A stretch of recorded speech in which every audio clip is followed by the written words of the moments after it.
चरक सूत्र स्थान chapter number 13 स्नेहाध्याय। संभाषा। Agnivesh ने पुनर्वसु जी से अपने संदेहों को पूछा। स्नेह के बारे में 25 प्रश्न किए। स्नेह की कितनी योनियां होती हैं, पहला प्रश्न है। तो इसका आंसर है 2, स्थावर और जंगम। मछली, मृग, पक्षी में जंगम की योनि है। इनके घृत, दूध, दही, मांस, वसा, मज्जा का प्रयोग होता है। शरीर में बालाधान तथा स्नेहन के लिए संपूर्ण स्थावर तैलों में तिल का तैल उत्तम होता है और विरेचन के लिए एरंड का तैल उत्तम होता है।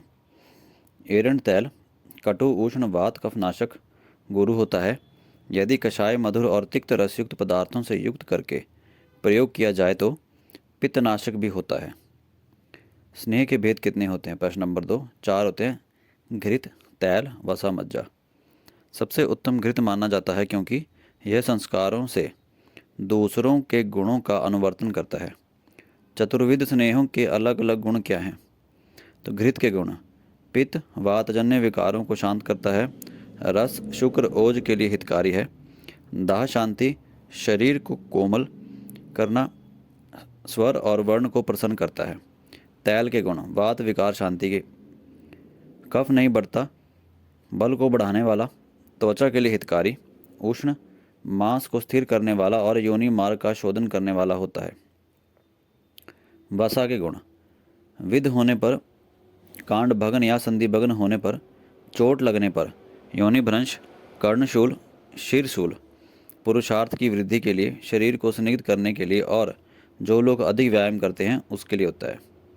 मज्जा के गुण: शरीर में बल, वीर्य, रस, कफ, मेदा, मज्जा की वृद्धि होती है, विशेषकर अस्थियों को बल देने और शरीर का स्नेहन करने वाला। प्रश्न नंबर 4, किस स्नेह का किस ऋतु में सेवन करना चाहिए? तो शरद में घृतपान, वसा मज्जा का सेवन वैशाख में, तैल का सेवन प्रावृट ऋतु में करना चाहिए। जिस काल में न अधिक उष्ण हो न अधिक शीत, ऐसे समय में स्नेह का सेवन निषिद्ध है।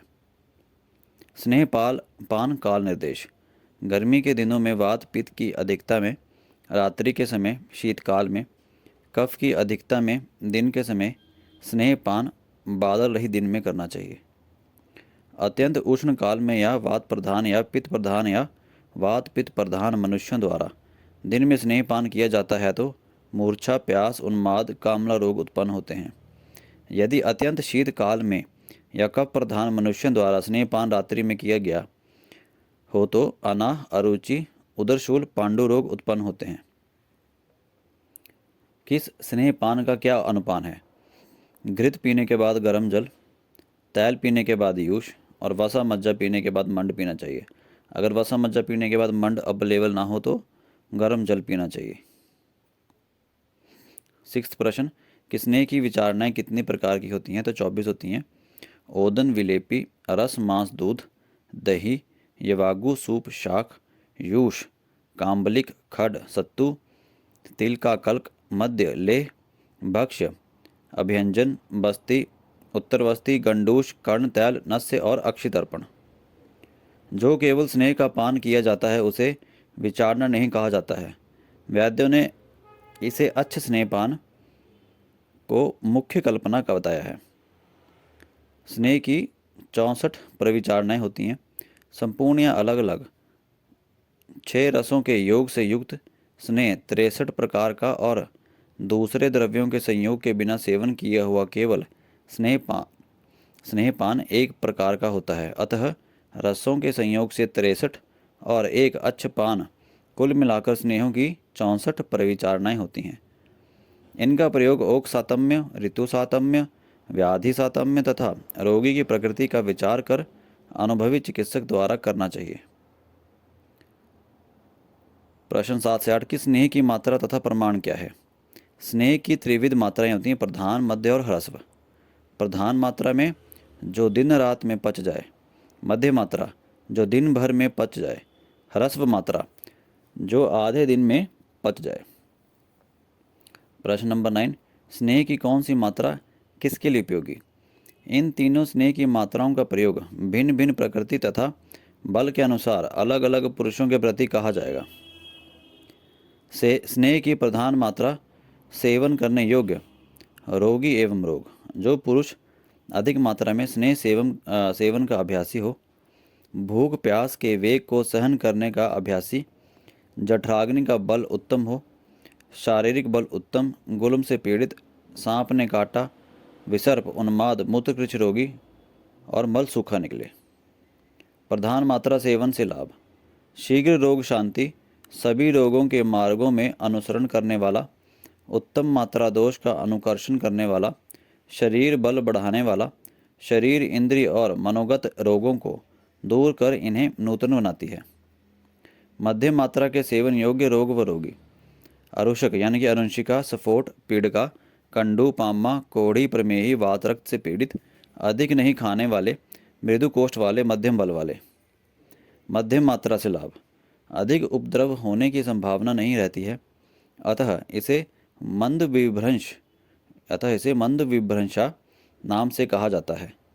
बल को अधिक रूप में कम नहीं करती, सुख से शरीर का स्नेहन करती है, शोधन के लिए प्रयोग में की जाती है। ह्रस्व मात्रा करने योग्य रोग व रोगी: वृद्ध, बालक, सुकुमार, सदा सुखी रहने वाले, कोष्ठ खाली हो जाने पर अधिक कष्ट होता है, मंदाग्नि वाले पुरुष, बहुत दिनों से ज्वर, अतिसार, काश से पीड़ित, अल्प बल वाले पुरुष। ह्रस्व मात्रा सेवन के लाभ: परिहार में सुखकारक, शरीर का स्नेहन और ब्रीहण करती है, शुक्रोत्पादक है, बल बढ़ाती है और सेवन करने पर किसी प्रकार का उपद्रव न करती हुई स्नेह से उत्पन्न गुणों को शरीर में बहुत दिनों तक बनाए रहती है। प्रश्न नंबर 10, चतुर्विध स्नेह में कौन किसके लिए हितकारी? वात पित्त प्रकृति या वात या पित्त प्रकृति के मनुष्य, वात या पित्त जन्य विकार से पीड़ित हों, नेत्र को स्वस्थ रखना चाहते हों, उरक शत से पीड़ित हों, जिनका शरीर क्षीण हो गया हो, वृद्ध हों या अत्यंत दुर्बल हों, दीर्घायु की इच्छा वाले, बल वर्ण स्वर को उत्तम बनाना चाहते हों, शरीर में पुष्टि तथा संतान की इच्छा रखते हों, शरीर में सुकुमारता, कांति, ओज, स्मरण शक्ति, मेधा, अग्नि की दीप्ति, इंद्रियों में शक्ति और इंद्रियों को बलवान बनाना चाहते हों तथा दाह, शस्त्र, विष और अग्नि से पीड़ित हों, उनको घी का सेवन करना चाहिए। तैल सेवन योग्य रोग व रोगी: जिनके शरीर में मेदा कफ बढ़ती हो, गले उदर में इतना मांस बढ़ गया हो कि चलते हुए हिलता हो, वात व्याधि से पीड़ित, पित्त प्रकृति के मनुष्य, शरीर में बल, पतलापन, हल्कापन, दृढ़ता और शरीर को स्थिर बनाना चाहते हों, जो त्वचा को स्निग्ध, सुलक्षण और पतली बनाना चाहते हों, उदर में कृमि हो, कोष्ठ क्रूर हो, नाड़ी व्रण से पीड़ित, जिन्हें तैल खाने का अभ्यास हो, वे लोग ठंडे समय में तैल का पान कर सकते हैं। वसा सेवन के योग्य रोग व रोगी: वायु और धूप को अधिक सहन करने वाले, जिनका शरीर रुक्ष है, जो भार ढोने और रास्ता चलने से कृश हो गए हैं, जिनके शरीर में शुक्र और रक्त सूख गए हैं, जिनका कफ और मेदा क्षीण हो गए हैं, जिनके अस्थि, संधि, शिरा, स्नायु, मर्म और कोष्ठ में अधिक वेदना होती है, जिनके शरीर में वायु ने अधिक कुपित होकर स्रोतों को आवृत कर दिया है, जिनकी अग्नि अत्यधिक तीव्र है, वसा खाने के अभ्यासी, ऐसे व्यक्तियों को यदि स्नेहन करना हो तो वसा सेवन करना चाहिए। मज्जा सेवन के योग्य रोगी व रोग: जिनकी अग्नि तीव्र हो, क्लेश सहन करने वाले, अधिक भोजन करना, सदा स्नेह सेवन करना व वात रोग से पीड़ित, क्रूर कुष्ठ वाले, ऐसे व्यक्तियों को यदि स्नेहन करना हो तो उन्हें मज्जा का पान कराना चाहिए। प्रश्न नंबर 11 की स्नेह का प्रकर्ष काल कौन सा है? 7 या 3 दिन। स्नेह का प्रयोग अत्यधिक 7 दिन तथा न्यूनतम 3 दिन तक करना चाहिए। स्नेहन के योग्य कौन? जिन्हें स्वेदन या शोधन कराना हो, रुक्ष शरीर वाले, वात व्याधि से पीड़ित, नित्य व्यायाम करने वाले, नित्य मदिरा पीने वाले, नित्य स्त्री का सेवन करने वाले, नित्य चिंता करने वाले। प्रश्न नंबर 13 की किन पुरुषों को स्नेह नहीं कराना चाहिए? बिना संशोधन कराए जिन लोगों को रोक्षण क्रिया बताई जाएगी, जिन लोगों के शरीर में कफ और मेदा बढ़ा हुआ तथा जिन लोगों के लिए रोक्षण क्रिया कही जाएगी, उन्हें यदि संशोधन न करना हो तो स्नेहन क्रिया नहीं की जाती है। जिनके मुख तथा गुद भाग में स्राव हो, पाँच का अग्नि नित्य मंद हो, तृष्णा मूर्छा से युक्त, गर्भिणी स्त्रियां जिनका तालु सूखा रहता हो, अरुचि, उल्टियां आना, उदर रोग, आम दोष, गर से पीड़ित, दुर्बल, गलानी युक्त, अधिक स्नेहपान से मलिन चित्त वाले, मदपान पीड़ित, इनको स्नेह नहीं कराना चाहिए। और जब नस्य अथवा बस्ती प्रयोग किया जा रहा हो तो भी स्नेह न कराएं, क्योंकि उक्त रोगियों को स्नेहपान कराने से भयंकर रोग हो जाते हैं। प्रश्न नंबर 14, अस्निग्ध व्यक्ति के लक्षण। मल गांठदार और रूक्ष निकलना, वायु अनुलोम न होना, जठराग्नि का मंद होना, शरीर में खरता और रुक्षता उत्पन्न होना। प्रश्न नंबर 15, स्निग्ध लक्षण। स्नेह पश्चात वायु अनुलोमन, तीव्र जठराग्नि, मल चिकना व गांठदार न हो, शरीर में कोमलता और चिकनापन हो, सम्यक स्निग्ध। प्रश्न नंबर 16, अतिस्निग्ध लक्षण। स्नेहपान पश्चात शरीर में पीलापन, भारीपन और जड़ता उत्पन्न होना, मल पचकर न निकले, तंद्रा, अरुचि, उत्क्लेश लक्षणों का होना। प्रश्न नंबर 17, स्नेहपान पूर्व हिताहित। यदि कल स्नेह पीने की इच्छा हो तो आज रात में स्नेह पीने से एक दिन पूर्व द्रव गर्म और जो अभिसंधि न हो और अति स्निग्ध न हो एवं असंकीर्ण हो अर्थात अपथ्य से मिश्रित न हो, ऐसे अन्न का मात्रा पूर्वक भोजन करें। भोजन करने के समय भूख लगने पर संशमन स्नेह करें। यदि संशोधन स्नेहपान हो तो रात्रि का भोजन उचित रूप से पच जाने पर स्नेहपान करें। प्रश्न 18 और 19, स्नेहपान पश्चात उसके जीर्ण होने पर क्या करें। उष्ण जल पान कर ब्रह्मचारी रहकर रात्रि में शयन करें। मलमूत्र, वायु, डकार के वेगों को न रोकें।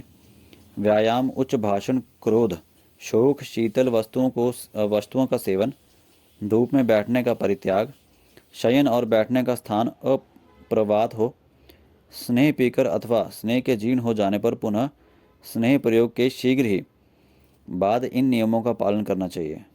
यदि स्नेहपान पश्चात इन नियमों का उचित पालन न किया जाए तो भयंकर रोग उत्पन्न हो जाते हैं। प्रश्न 20-21, मृदु और क्रूर कोष्ठ कौन। तो केवल अच्छ स्नेहपान करने से मृदु कोष्ठ व्यक्ति 3 दिन में तथा क्रूर कोष्ठ व्यक्ति 7 दिन में स्निग्ध होता है। मृदु कोष्ठ के लक्षण होते हैं गुड़ 1 का रस, दही का पानी, दूध, मथा हुआ दही, खिचड़ी, घृत, गंभार, त्रिफला, मुनक्का और पीलू का रस या क्वाथ अथवा गर्म जल या नूतन मदिरा पी लेने से ही मृदु कोष्ठी को विरेचन हो जाता है। क्रूर कोष्ठ लक्षण, गुड़, गन्ने का रस इत्यादि द्रव्य क्रूर कोष्ठ को कभी भी विरेचन नहीं करते, क्योंकि क्रूर कोष्ठ वाले पुरुष की ग्रहणी में वायु की अत्यंत प्रधानता रहती है। मृदु कोष्ठ व्यक्ति की ग्रहणी में पित्त की प्रधानता होती है, कफ और वायु बहुत अल्प होती है, इसलिए वह व्यक्ति सुखपूर्वक विरेचन कराने योग्य होता है। प्रश्न नंबर 22, स्नेह का यथाविधि सेवन न करने से कौन से उपद्रव होते हैं। जिनकी ग्रहणी में पित्त की प्रबलता होती है, जिसकी अग्नि का बल अधिक रहता है, यदि वह स्नेह का पान करे तो अग्नि अपने तेज से पान किए गए उस स्नेह को शीघ्र ही भस्म करती है। फिर उस स्नेह से तीव्र अग्नि बलवान होकर स्नेह की मात्रा को पचाकर ओज धातु को निकालती हुई तीव्र रूप से तृष्णा को उत्पन्न करती है। स्नेह से अग्नि के दीप्त हो जाने पर यदि गुरु अन्न का सेवन किया जाए तो भी वह अत्यंत गुरु अन्न अग्नि को शांत करने में समर्थ नहीं होते हैं। यदि प्यास लगने पर उस व्यक्ति को शीतल जल नहीं मिलता है तो उसके शरीर में भयंकर दाह उत्पन्न होता है। स्नेह के अजीर्ण होने पर यदि प्यास अधिक हो जाए तो वमन कराएं। यदि तृष्णा शांत न हो तो शीतल जल पिलाकर उस और रुक्ष अन्न खिलाकर पुनः वमन कराएं। पित्तज विकार में पित्त के साम आमयुक्त होने पर केवल घृत का पान नहीं कराना चाहिए, क्योंकि वह संपूर्ण शरीर को रंग देता है और ज्ञान व स्रोतों में जाकर संज्ञा नष्ट कर मार डालता है। स्नेह व्यापद की गणना तो 19 होती है।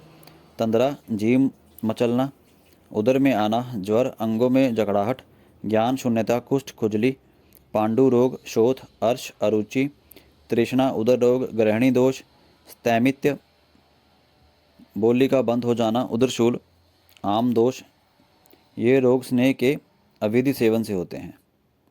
प्रश्न नंबर 23, अविधि स्नेह सेवन से उत्पन्न उपद्रवों की चिकित्सा। स्नेहजन्य सभी प्रकार के उपद्रवों में वमन, स्वेद कराना, समय की प्रतीक्षा कराना और प्रत्येक पुरुष के बल और व्याधि के बल को देखकर विरेचन का प्रयोग कराना, तक्रारिष्ट का प्रयोग कराना, रुक्ष अन्न और पेय पदार्थों का सेवन कराना, मूत्रों का प्रयोग और त्रिफला का सेवन। स्नेह सेवन से उपद्रव होने में हेतु। अकाल में स्नेह पीने से जिस मनुष्य के लिए या जिस रोग में जो स्नेह लाभकारी नहीं है, उसका सेवन करने से, मात्रा पूर्वक स्नेह का सेवन न करने से और स्नेह सेवन में बताए हुए नियमों का पालन न करने से तथा बताए हुए समय से अधिक समय तक स्नेह सेवन करने से उपद्रव हो जाते हैं। संशोधन में स्नेह पीने में आचार। स्नेह पी लेने के बाद 3 दिन तक पुरुष विश्राम करे और इस 3 दिन में स्नेह से मिश्रित द्रव, उष्ण मांसरस और भात का सेवन कर विरेचन औषध का सेवन करे। स्नेह पीने के 1 दिन बाद द्रव, उष्ण मांस रस और भात खिलाकर वमन कराना चाहिए।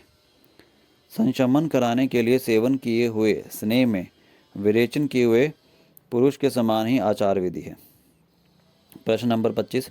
विचारणा के योग्य पुरुष। स्नेह से द्वेष रखने वाला व्यक्ति, सदा स्नेह सेवन करने वाले, मृदु कोष्ठ वाले, क्लेश सहने में असमर्थ हों, जो व्यक्ति प्रतिदिन मदिरा पीने वाले हों, उनके लिए विचारण का प्रयोग उत्तम है। मदिरा के मंड के साथ तैर, वसा, मज्जा का सेवन अथवा दूध में राब मिलाकर पीने से वात प्रधान पुरुषों का स्नेहन होता है। पंच प्रसृति की नाम की पेय और दूध में सिद्ध की हुई चावल की खीर जिसमें उड़द मिलाया गया हो, जिसमें अधिक मात्रा में घृत मिलाया गया हो, इसका सेवन करने से शीघ्र ही मनुष्य का स्नेहन होता है। घृत, तैल, वसा, मज्जा और चावल एक एक प्रसृत लेकर बनाई हुई पेय का नाम पंच प्रसृति की पेय है। इसे शरीर का स्नेहन चाहने वाले पुरुषों को पीना चाहिए। कुष्ठ, शोथ तथा प्रमेह से पीड़ित रोगियों को ग्राम्य आनूप और जलीय जीवों का मांस, गुड़, दही, दूध और तिल का प्रयोग स्नेहन करने के लिए नहीं करना चाहिए। सौंठ, पिपली, मरीच के कल्क और मुनक्का, आंवला, इन दोनों यूशों और खट्टी दही के द्वारा स्नेह का पाक कराएं। यह शीघ्र ही स्निग्धकारी होती है। यव, बेर और कुल्थी के क्वाथ, मदिरा, दही और दूध एवं क्षार द्वारा सिद्ध किया गया घृत स्नेहन करने में उत्तम है। तैल, मज्जा, वसा, घृत, इन चारों को बेर और त्रिफला के क्वाथ से सिद्ध कर योनि व्यापद और शुक्र दोष में प्रयोग करना चाहिए। अधिक मात्रा में स्नेह का सेवन करने पर जितने स्नेह का पाचक करने में जठराग्नि समर्थ होती है, उतने स्नेह को पचा देती है और अधिक स्नेह को बिना पचाए गुदा मार्ग से वायु द्वारा बाहर कर देती है। शीघ्रता से सेवन किया गया स्नेह शरीर को पूर्ण रूप से स्निग्ध न कर बाहर निकल जाता है। नमक अभिसंधि अरुक्ष यानी कि स्निग्ध, सूक्ष्म, उष्ण और व्ययवाही होता है। अतः नमक के साथ स्नेहों का प्रयोग करने पर मनुष्यों को यह स्नेह शीघ्र ही स्नेहन करता है। संशोधन क्रिया आवश्यक होने पर स्नेह का प्रयोग करना चाहिए। उचित स्नेहन पश्चात स्वेद का प्रयोग, स्नेहन स्वेदन सम्यक होने के बाद संशोधन क्रिया या शमन क्रिया का प्रयोग करना चाहिए। पुनर्वसु की मात्रा का नाम चंद्रभागा था, अतः चंद्रभागा से उत्पन्न पुनर्वसु को चंद्रभागी कहा जाता है।